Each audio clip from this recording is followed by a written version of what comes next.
projeto Música na Escola, Inovação e Ciência no Ensino Fundamental e no Ensino Médio. Professor Vantuil, seja bem-vindo. Obrigado. Boa tarde a todos. É um prazer estar aqui. Agradeço ao Wagner pelo convite. Bom, nós vamos falar sobre esse projeto que foi implantado em Barra Mansa como um modelo de aproveitar os recursos, parcos, às vezes poucos, existentes no município, para criar algumas mudanças no processo educacional e até no processo cultural da cidade. Barra Mansa é uma cidade pequena. O projeto foi criado em 2003 e a ideia do projeto era oferecer educação musical de alta qualidade técnica. Por que educação musical? Porque o pensamento humano nasceu com a música. Na verdade, os pensadores iniciais, eles na verdade não eram pensadores, eram poetas. E o canto estava inteiramente ligado ao pensamento. Pois, então, a música, na história toda da humanidade, foi um dos principais instrumentos de desenvolver a capacidade de pensamento, principalmente do pensamento crítico. Bom, lá em Barra Mansa, nós temos uma situação bem interessante. Um município pequeno, 180 mil habitantes, aí a rede municipal tem 19 mil alunos e a rede estadual 8 mil, certo? E o nosso orçamento é um orçamento de cidade pequena, 493 milhões é o orçamento desse ano, mas que com esse aperto que vai passando aí, deve cair para uns 450, que é o que foi do ano passado. Enfim, com um orçamento desse, uma cidade que tem uma extensão territorial grande e uma população de 180 mil habitantes, nem sempre dá para se fazer muita coisa. Aí, a realidade de Barra Mansa, ela incluía a não existência de teatros, a não existência de qualquer produção cultural de qualidade que pudesse ser oferecida para os alunos, para a população em geral, mas precisamente para os jovens. E, para completar, a periferia da cidade é muito grande, então nós tínhamos um déficit de atendimento para os alunos com atividades culturais que pudesse minimizar o tempo ocioso e aumentar a capacidade de desenvolvimento deles. Então, a proposta do projeto foi contribuir para a educação através de atividade de formação, difusão e valorização da cultura. Hoje nós atendemos a totalidade dos alunos, 22.300 alunos, incluindo toda a rede pública municipal e já algumas escolas estaduais com a parceria que foi feita através das escolas. À medida que nós vamos fazendo a parceria com as escolas, o Estado vai mandando a estrutura e nós oferecemos o know-how e a estrutura humana para atendimento. Bom, a premissa nossa lá era trabalhar a educação como meio de mudar a realidade de Barra Mansa. A questão hoje social, ela esbarra isso, já é definido, já é falado, já é estudado por milhares de pessoas, só que a gente sempre esbarra no problema, que a gente sabe qual o que tem que ser mudado, mas a gente não consegue mudar. Lá não era diferente. Nós precisávamos da educação para criar uma transformação social. Como? Bom, em Barra Mansa os garotos tinham um tempo ocioso enorme, porque lá não tem escola de tempo integral. E isso é um problema. Porque quando tem tempo ocioso, numa área periférica, o que nós temos de resultado? Violência, delinquência, gravidez adolescente, enfim, tudo o que leva de problema para a falta de processo de formação de tempo integral. Nós fizemos em Barra Mansa, aproveitamos um momento em que a política municipal estava aberta para algumas novidades e fizemos uma proposta. Vamos implantar um projeto musical de modo que a gente ocupe o tempo ocioso desse jovem com uma atividade de formação de alta qualidade. Pô, mas isso não é novidade, muita gente faz isso. Mas Barra Mansa não tinha um local específico para fazer isso. Então, qual foi o diferencial? Nós transformamos as escolas municipais em polos de educação musical de alta performance. Fizemos a contratação de profissionais já capacitados para que fizessem a formação inicial. Implantamos no início em 3 escolas, 2 escolas, uma no centro e uma na periferia. Então, meu primeiro atendimento em 2003, eu tinha meio a meio. Metade do atendimento na periferia, metade do atendimento no centro. Estranhamente, não é muito estranhamente, porque a gente sabe que isso acontece, a melhor performance era na periferia. Por quê? Porque na periferia os garotos não tinham nada, quando tinham acesso a alguma coisa, eles queriam abraçar. E como nós pudemos medir os resultados desses 2 primeiros casos, nós fomos aumentando ano a ano a atividade. Em 2006, nós já tínhamos 23 escolas em 15 bairros e já tínhamos 78% do atendimento na área periférica. Depois, em 2008, ampliamos mais ainda para 52 escolas e a realidade atual é bem interessante, porque hoje nós temos 72 escolas, ou seja, a rede municipal toda atendida, 3 escolas estaduais e ampliamos o atendimento para os centros de assistência social, CAPSIA, o Centro de Atendimento a Portadores de Distúrbios Psicóticos, e o SEAT, que é o Centro de Atendimento a Portadores de Necessidades Especiais.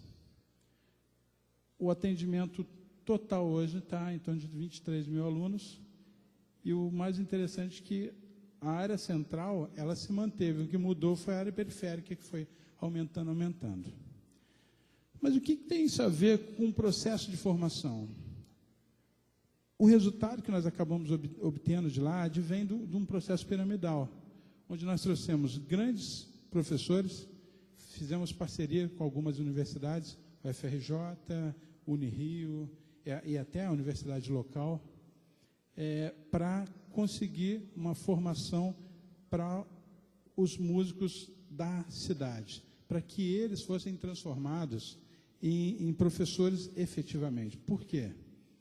Quando, depois, o projeto já tinha sido implantado, quando adveio a Lei 11.769, que fala do ensino de música obrigatório, que eu costumo dizer que não precisava, porque a própria LDB já falava disso, mas, enfim, veio a lei, e a lei diz que tem que ter aula de música na educação básica, um conteúdo.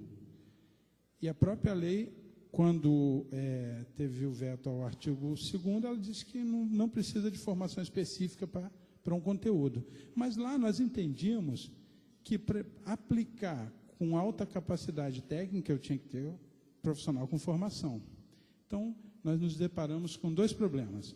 Poucos profissionais na região e o custo muito grande de criar uma formação para esse profissional na capital, porque nós não tínhamos acesso ao ensino superior lá.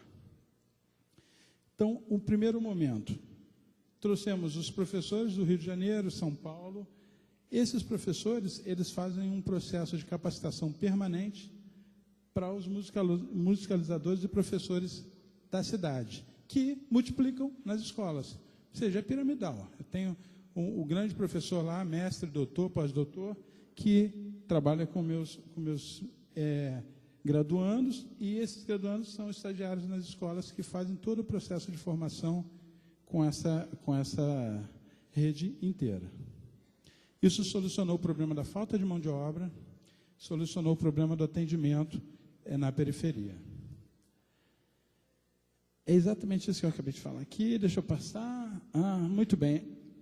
A estratégia de formação que nós implantamos lá, ela é dividida em 2 fases, justamente para poder atender a lei e atender a necessidade de um processo de qualidade. Primeira atividade obrigatória. Em sala de aula, todo aluno tem um conteúdo musical, desde a educação infantil, lá na creche, até a pós-graduação hoje, porque depois de 5 anos, nós conseguimos uma parceria com uma universidade particular, Centro Universitário de Barra Mansa, E hoje, com a parceria com o projeto, o centro oferece bacharelado em música e a licenciatura em música. E o legal, o bacharelado tem nota máxima do MEC, tem nota 5, e a licenciatura tem nota 4. Então, a gente conseguiu implantar um curso de alta qualidade lá. Então, o aluno hoje pode traçar o crescimento dele desde a creche até a pós-graduação, que já tem a segunda turma de pós-graduação lá. Então, esse conteúdo obrigatório, ele cumpre o que a lei manda e, mais ainda, ele dá a possibilidade desse cidadão escolher se quer ser músico profissional ou se não. Afinal de contas, 22 mil alunos não é para todo mundo ser músico profissional, ainda bem. Mas é para ter uma plateia boa, é para ter cidadão com senso crítico bem desenvolvido. E para quem opta por fazer música de maneira prática, nós temos o conteúdo optativo, que é a prática de instrumentos. Essa prática de instrumentos começa no 3º ano do ensino fundamental e prossegue até a pós-graduação. Essa estratégia de formação, ela só foi possível porque nós fizemos essa parceria com o Centro Universitário, oferecendo a formação para o pessoal da região. Então, em média, a gente forma 30 pessoas por ano lá nesse centro universitário. E a demanda da própria região hoje está sendo atendida por essa formação. Porque hoje o custo para um jovem sair de Barra Mansa ou de alguma cidade da região e parar na Universidade Federal do Rio de Janeiro para fazer um curso de música ou para fazer a licenciatura, ele fica em torno de R$2.000 por mês, entre passagem, alimentação, enfim, tudo, ainda sendo uma faculdade pública, onde ele não vai pagar para estudar. Já se ele optar por fazer na própria cidade uma universidade particular, ele paga R$700, ou seja, é mais barato ficar lá dentro de casa. Então, nós resolvemos o problema da formação e, com isso, estamos suprindo a necessidade de pessoas formadas na região toda. Ou seja, começou para atender Barra Mansa e agora todas as cidades do entorno estão sendo atendidas por esses professores. Vamos passar dessa atuação. Aqui que é o mais interessante. O projeto inicialmente pensado para criar um ambiente cultural melhor, principalmente voltado para a música, ele acabou gerando outros resultados que não são só educacionais. Mas, primeiro, os nossos principais resultados são os resultados socioeducacionais. Nós temos lá no Rio de Janeiro uma coisa chamada DEGASE, que é o departamento que cuida das medidas de reabilitação socioeducacional do jovem infrator. Barra Mansa, quando o projeto começou, ele tinha 30 atendidos por mês na unidade da própria cidade.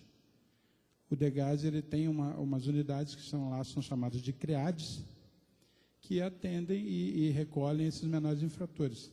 E em 3 anos nós tivemos a redução de 90% desse atendimento. A média mensal são 3 jovens de Barra Mansa.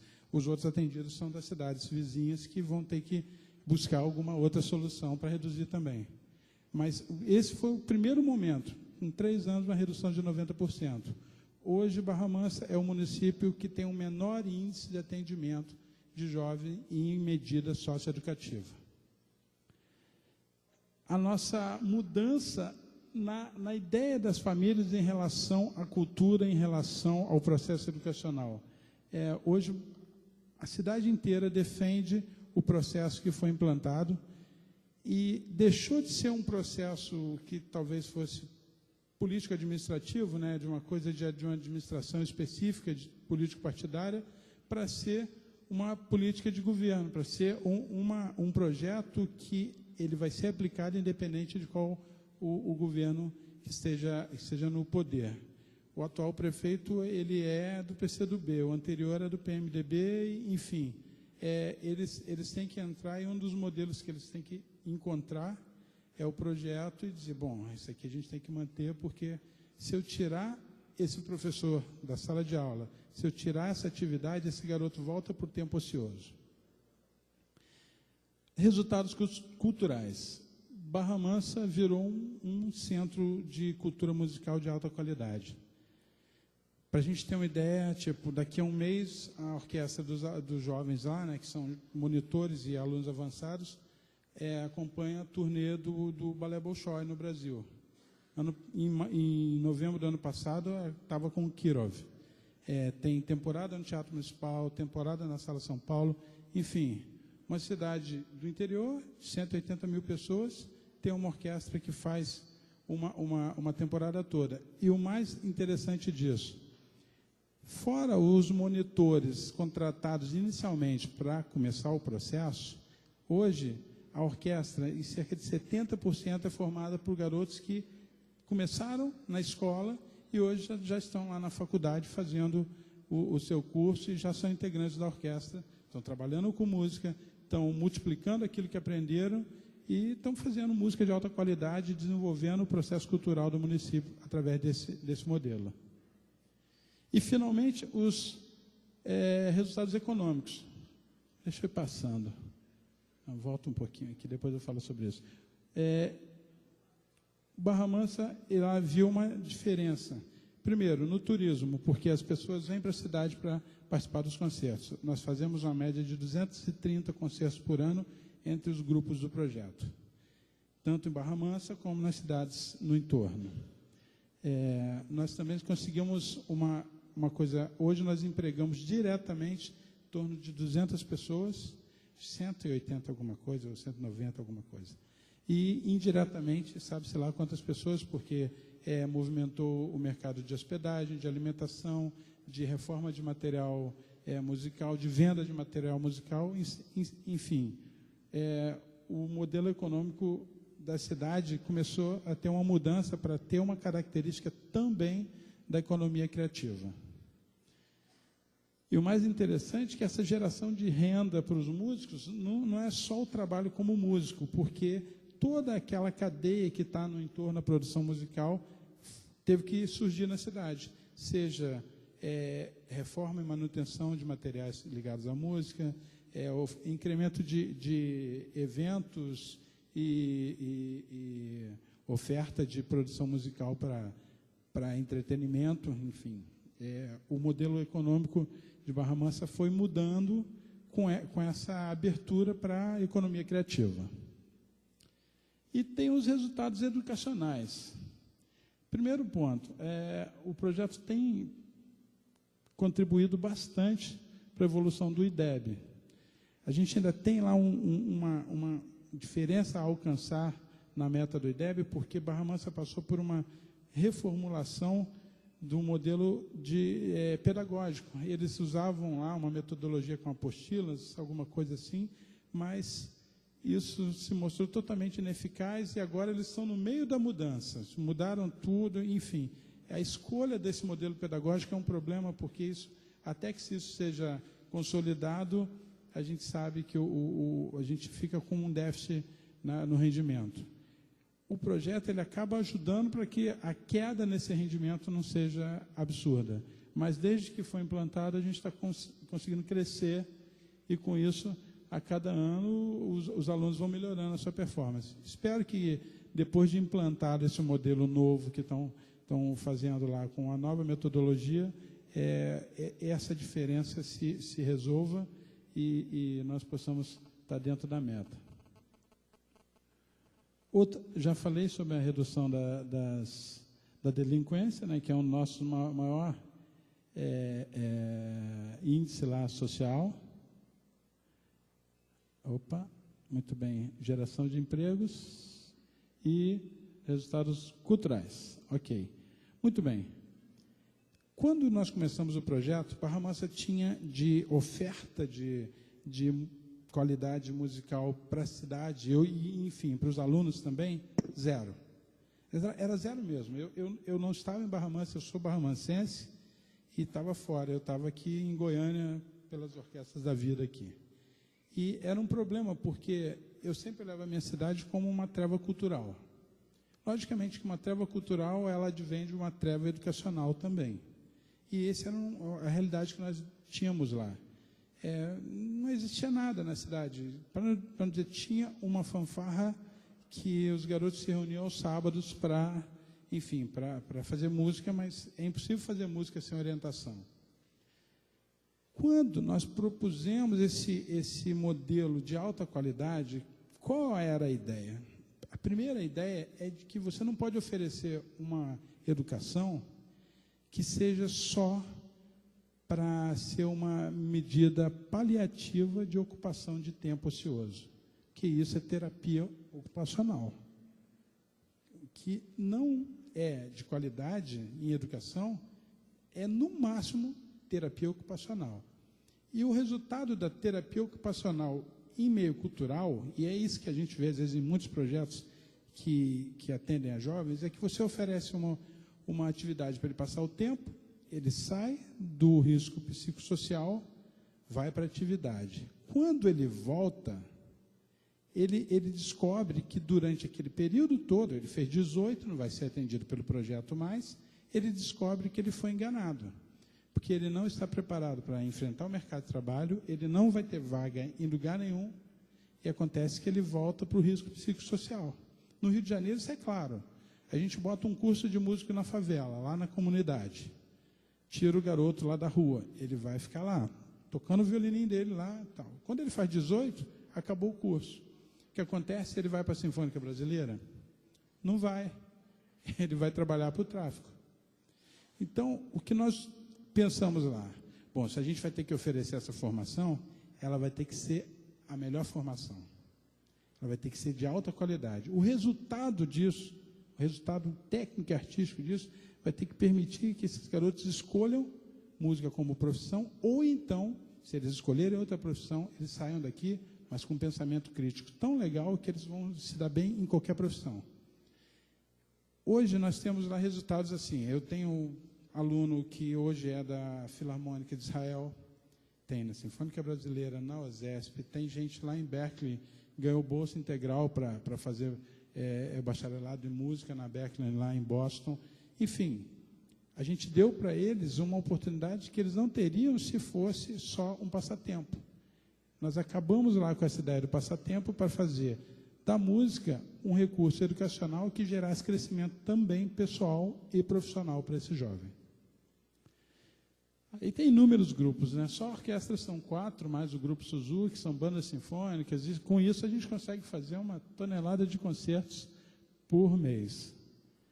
E agora, como nós bancamos isso? Deixa eu chegar nessa parte do bancar. Isso. É um projeto que, teoricamente, é caro.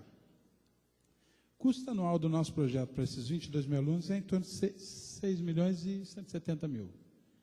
Esse custo inclui compra de material, esse custo inclui manutenção desse material, pessoal, transporte, enfim, tudo que envolve uma atividade de formação musical.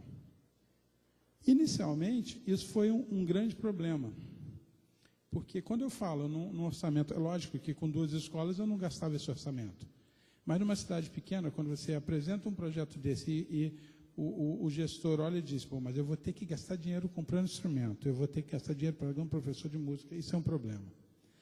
Mas, estranhamente, a Barra Mansa tinha um déficit de gestão dos recursos. E eu descobri que isso não é só Barra Mansa, não. Se a gente olhar o Brasil afora, aí as cidades todas não sabem gastar o dinheiro. Hoje, o palestrante disse que metade do recurso disponível para convênio não é usado porque o pessoal não sabe sequer usar o Siconv, né? Então, isso acontece na gestão dos recursos da educação também. E, nessa época, eu fiquei 12 anos como controlador geral do município. Então, quando nós criamos o projeto, o prefeito diz, você é o controlador, é você que atormenta todo mundo com orçamento, então não é possível, você tem que saber onde tem dinheiro para isso. Eu falei, claro, isso é um processo educacional, o dinheiro está na educação. Vocês não usam, vocês devolvem. Você tinha dinheiro para compra de instrumentos. O dinheiro estava lá. Era dinheiro federal que repassa para o município por obrigação constitucional e que voltava porque não era usado. Então, nós passamos a aproveitar isso. O interessante é que depois que nós usamos esse instrumento para o projeto de música, Os gestores olharam e falaram, peraí, mas se ele consegue fazer isso para o projeto de música, a gente consegue fazer para as outras coisas também. Aí implantaram outros projetos, compraram material para as escolas, estava lá, o gestor só precisava saber utilizar o recurso público. Então, no meu caso, lá para o projeto, meio que foi colocar a formiga dentro do açucareiro, né? Que você pega o controlador e pede para ele criar um curso de música, é lógico que ele vai achar dinheiro para o curso de música. Mas isso foi só o primeiro passo, porque Barra Mansa não ia sobreviver com um orçamento de 450, na prática, milhões, tendo um projeto que custava 6 milhões, ou seja, mais de 1% do orçamento para um projeto de música. Então, nós tivemos que buscar outras fontes de custeio. Do recurso próprio do orçamento, nós temos recursos do FNDE, do salário de educação, para compra de material, recursos próprios para pagamento de pessoal, enfim, de outros custeios. Eu sempre defendo que poderia usar até o Fundeb, porque mais de 80% do Fundeb hoje lá é usado para a folha, e a lei permite que, bom, se você cumpriu os 60%, os 40% você pode investir em qualquer área, em qualquer aplicação, desde que seja para a educação. E no nosso caso era. Mas a gente não usa o Fundeb porque não tem necessidade. Buscamos recursos da Lei de Incentivo à Cultura e da Lei Rouanet. Da Lei Rouanet e da Lei Estadual de Incentivo à Cultura. Os recursos estão aí, as empresas também têm recursos para distribuir, bastava fazer o projeto, aprovar o projeto. Enfim, desde 2006, sistematicamente os projetos são aprovados e isso reduz o custo do município. E, finalmente, também tem recurso de convênios com emenda parlamentar, e a gente cadastra no Siconv e efetivamente executa, recebe o dinheiro. E, finalmente, como nós criamos vários grupos, existem convites externos que geram recurso também para o projeto. Então, a prefeitura ela tem um custo total de 6 milhões, mas ela não arca sozinha com esse recurso. Então, o projeto ele já consegue dividir com o município a gestão de recursos para a manutenção desse processo. Então, nós temos algumas empresas lá, Votorantim, Light, Martins, Sangoban, Nova Dutra, Light, enfim, são grandes empresas que patrocinam o projeto. Para terminar, eu queria mostrar para vocês só um pouco das coisas que a gente faz lá. Primeiro é que o processo de música ele permitiu que o crescimento cultural da cidade fosse grande. É uma coisa interessante nessa época agora que a gente vê tanta música louca na cabeça dos meninos, é bom encontrar um garoto de 15 anos ouvindo Cartola, ouvindo a Dona Irã Barbosa. A Dona Irã Barbosa, olha só, o cara ouve a Dona Irã Barbosa. Certo? Fazendo música, ouvindo Beethoven também, ouvindo Villa-Lobos, ouvindo Tom Jobim. E isso não era normal. Isso a gente não tinha na cidade, porque eles não tinham acesso a essa informação, a esse tipo de formação. Bom, desses alunos iniciantes aí, nós temos os grupos principais. Esse aí é o juntamento anual de alunos, os 20 melhores alunos de cada escola de canto coral se reúnem para fazer o grande coro. E nós temos jovens fazendo música de todo que é jeito lá. Orquestra fazendo a nona de Beethoven, e, enfim. O resultado musical ele acaba sendo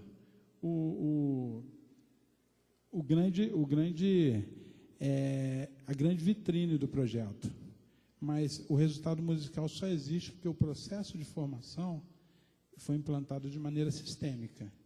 E é isso que a gente defende, de sistematizar esse ensino de música para que ele gere resultados específicos e propiciem para essa meninada um crescimento de massa crítica, de massa intelectual pensante, que produza resultados sociais, educacionais e culturais. Então, era isso. Eu agradeço. Muito obrigado pela oportunidade de estar aqui falando para vocês sobre o que a gente faz lá.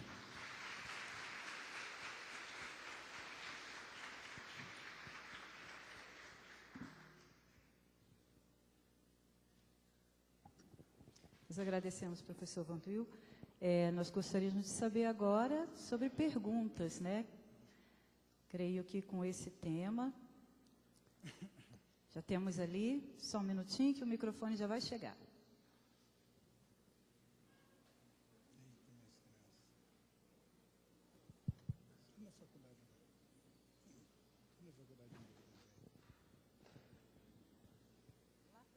Lá pertinho da parede.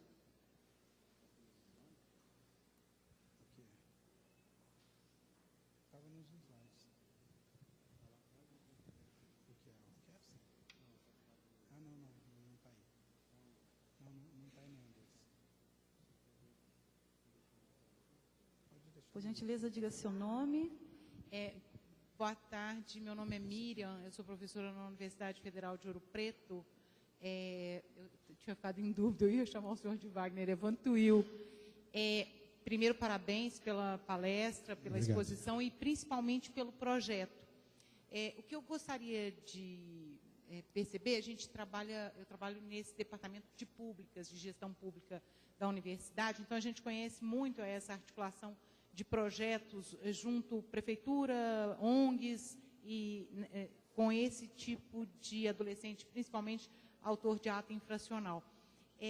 O diferencial, e o senhor falou agora no final, mas eu gostaria de corroborar, assim, de deixar bem claro, o diferencial para o projeto do senhor é que isso é uma política de governo lá? Sim, sim. Na verdade, isso é implantado de maneira sistêmica, está no PPA, tem lei específica municipal para isso. Então, é um projeto que ele já tem a consolidação legal necessária para que o orçamento se execute.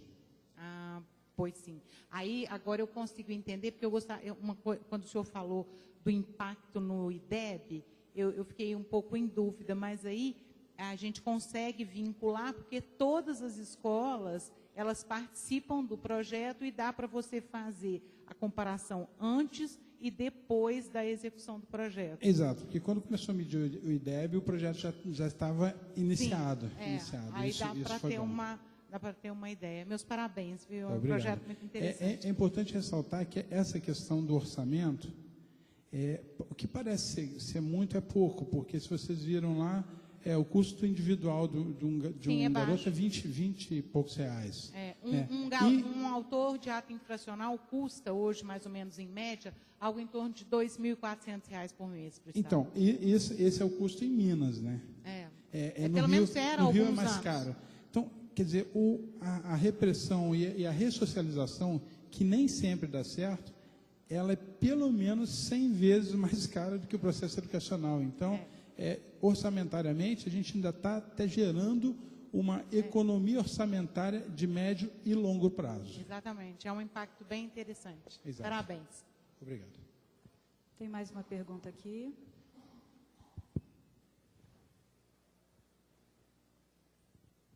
Oi, boa tarde. Meu nome é Natália, sou estudante do Instituto Federal na área de gestão pública. E parabéns pelo seu projeto, excelente. Eu estava vendo na apresentação, e o senhor mesmo repetiu, que nos atendimentos aos jovens infratores, o índice antes de atendimento era 30 crianças por mês e reduziu para 3. Mas no próprio slide está falando o índice de 2007. Esses índices se mantêm? Eles se mantêm. Barra Mansa hoje é a cidade do Rio de Janeiro com o menor índice de atendimento pelo DEGASE, que é o departamento que cuida Isso conforme os estudos de 2014 recentes, né? Sim, esses dados são atuais. Esses dados que eu te falei, que eles se mantiveram. Se mantiveram. Certo? E porque, só para complementar, porque existem dois atendimentos dessas medidas. Uma que é o atendimento que ele fica interno e outra que é meia internação, ele é semiaberto. Certo? Lá nós conseguimos abaixar no total, tanto no semiaberto como no regime interno. Certo? Assim, anualmente, Barra Mansa anualmente não chegam a 20 atendidos. Então, é porque a soma mensal, eles medem mensal, mas o nosso índice se manteve. Tá, e outra questão que eu gostaria de fazer é, você falou sobre o convênio com a universidade. A universidade é particular. Sim. A Barra Mansa existe uma universidade pública? Não tem universidade E pública. nem ao redor? Ao redor tem, mas não tem estrutura para curso de música. Não tem estrutura? Não tem. Nós estamos tentando agora a oportunidade de levar a Universidade Federal Fluminense para Barra Mansa, que deve abrir um campus. É porque, querendo ou não, R$700 de mensalidade inicial para uma população de interior, quase um salário mínimo ainda seria uma formação um pouco custosa, né? Então, assim, vocês Sim. estão verificando esse convênio para ver se dá uma educação gratuita. Mas, como eu disse, hoje, como não tem universidade pública tem que lá, buscar outros meios. o custo para estudar na universidade pública na capital seria mais do que o dobro do que eles estão tendo na universidade particular. O ideal é que nós consigamos um campus para Barra Mansa, mas isso passa além da simples medida para ensino da música. O ideal é que vá um campus com várias faculdades e que uma delas seja de música. Aí sim a gente pode firmar a parceria, transferir essa parceria, porque é uma parceria interessante, porque o projeto paga os professores de prática. A universidade não vai precisar levar nem o professor de prática, porque isso eu já pago lá. Eu tenho doutores, tenho mestres, todos fazendo aquela ponta da pirâmide. Então, a dificuldade hoje é porque nós não temos um campus específico em Barra Mansa, e o campus os campi que tem nas universidades federais das cidades vizinhas, eles não têm estrutura capaz de atender um processo de formação musical ainda. Então, obrigada. Por nada. Temos ali uma pergunta e a gente vai fechar com mais uma. Oi, boa por conta tarde. do tempo. Eu me chamo Jaqueline, trabalho no Ministério da Educação no programa Mais Autonomia, Mais Educação. Mais educação. E assim me chamou a atenção quando você citou que não tem escola de tempo integral em Barra Mansa. Tem de tempo integral? Não tem. Não tem? E vocês já pensaram nessa parceria? Porque seria um incentivo a mais, porque você expôs vários itens que a gente assim tem como sonho lá no Mais Educação, né? Que é um dos macrocampos trabalha com música. E a gente tem muita dificuldade em ter essa mão de obra especializada que vocês já têm. Né? E você colocou aí, seria mais uma verba, seria mais um incentivo. Claro, nós recebemos o Mais Educação nas escolas municipais lá, só que como o projeto já atende a parte musical, as diretoras que são as responsáveis por optar as atividades do Mais Educação, elas acabam optando fazer o Mais Educação com as outras atividades, capoeira, judô, enfim, porque música, elas já dizem, bom, já tem um projeto de música aqui, então vocês vão fazer o Mais Educação para a gente dentro do seu projeto. Entendi. E ela faz com outras atividades. Mas porque eu vi como uma possibilidade. Sim, é uma possibilidade. De que fosse muito mais elaborado, no caso. Sim, porque nesse caso, você disse que realmente a meta, é o sonho de vocês ter gente capacitada, porque esse é um dos senões do Mais Educação. Isso. Porque até a verba que se repassa para pagamento dos monitores, ela é capaz de pagar alguém que não tem formação, porque, tipo, 200, 300 reais, você não vai encontrar um profissional capacitado. Lá a gente conseguiu solucionar isso com essa posição anterior. Se há essa possibilidade de parceria, é lógico que nós queremos muito essa parceria. Porque seria assim, né? Seria o casamento perfeito. Vocês têm o profissional qualificado. Exato. E nós teríamos a parceria. Não se preocupe, entendeu? que depois eu vou pegar todos os teus contatos. Tá bom. Muito obrigado. Parabéns. Obrigado. Tá? Parabéns pelo projeto. Senhoras e senhores, teremos agora uma última pergunta. E como eu já vi que tem outros participantes que gostariam de fazer mais perguntas, mas devido ao tempo nós não teremos condições, professor Vantuil, eu gostaria de saber, o senhor estará conosco ao longo desta tarde? Hoje e amanhã de manhã também. Então, nós podemos explorar bastante, professor Vantuil.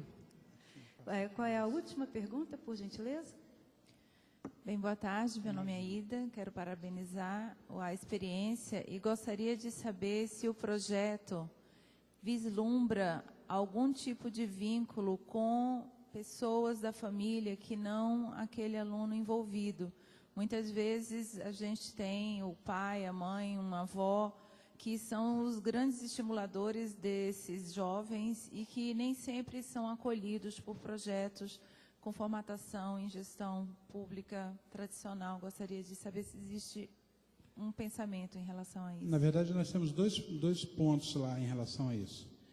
Primeiro, como existem muitos recursos da educação envolvidos no processo, então nós direcionamos esse ponto de formação para a escola. Então, é o aluno, inicialmente, é esse aluno da escola que tem acesso, até mesmo para que a gente não tenha nenhum problema legal quanto à gestão do recurso da educação. Esse é o primeiro ponto.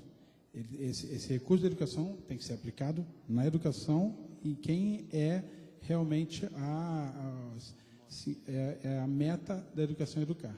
Lógico que nós temos lá a educação de jovens e adultos, nós fazemos. Esse é um ponto. Atendemos a educação de jovens e adultos também. Agora, por outro lado, como nós temos recursos oriundos de lei de incentivo à cultura, no centro, onde é a sede do projeto, nós abrimos alguns atendimentos para os familiares. Um dos pontos é que no nosso processo de formação, por exemplo, de violino, a gente usa uma filosofia chamada Suzuki, que é uma filosofia oriental que entende que o ambiente familiar tem que ser propício para o crescimento desse aluno. O ideal seria que cada aluno de violino lá do curso tivesse o pai ou a mãe junto, com o violino na mão, tendo aula juntos. Certo? Infelizmente, a gente sabe que a realidade da escola brasileira, o pai e a mãe não vão nem na reunião de pais para saber se o filho está bem ou não. Então, lá nós estabelecemos um modelo de pai adotivo Suzuki. O monitor, ele volta na escola vários dias e faz o dever de casa com o aluno lá, a técnica, e isso funciona. Agora, para a população que quer ser atendida, nós temos o centro, que atende também a população, mas aí nós usamos recursos que não são oriundos da educação para evitar qualquer problema legal. E, finalmente, a população tem o acesso com a circulação, porque desse grupo todo de alunos surgiram muitos grupos de prática musical dentro do próprio projeto. E esses grupos circulam, levando, logicamente, música instrumental de alta qualidade para a cidade inteira, para os vizinhos, e essa população é atendida. A nossa média de público é de 100 mil pessoas por ano, nos concertos e apresentações, porque tem alguns concertos lá que são grandes, tipo no Rio, a inauguração da Árvore do Natal da Lagoa, lá que a média de público é 50 mil pessoas. Certo? E eu tenho até que excetuar os concertos que são exagerados, como nós temos 3 concertos na praia de Copacabana, na época da Jornada Mundial da Juventude. Bom, aí é um número que foi sazonal, esporádico, eu não posso nem considerar. Mas, em média, nós temos 100 mil pessoas tendo acesso a espetáculos de alta performance musical. E, quando eu falo alta performance, é alta performance mesmo. A gente recebe convidados de excelente capacidade, tanto de música clássica como de música popular. Já passaram por lá Milton, Ivan Lins, João Bosco, Fafá, Simone, enfim. Todo ano a gente tem uma série de concertos com esse pessoal. E isso leva também cultura para a população e leva uma atividade que não é de prática instrumental, mas que também permite crescimento cultural. E quem quer fazer a prática vai para o centro. Mais uma vez, agradecemos muito, professor Vantuil. Obrigado, boa tarde a todos. Professor Wagner vai lhe entregar uma singela homenagem por sua participação em nosso congresso. Obrigado. Está aqui uma lembrança do congresso. Secretário Executivo Adjunto do Ministério de Educação.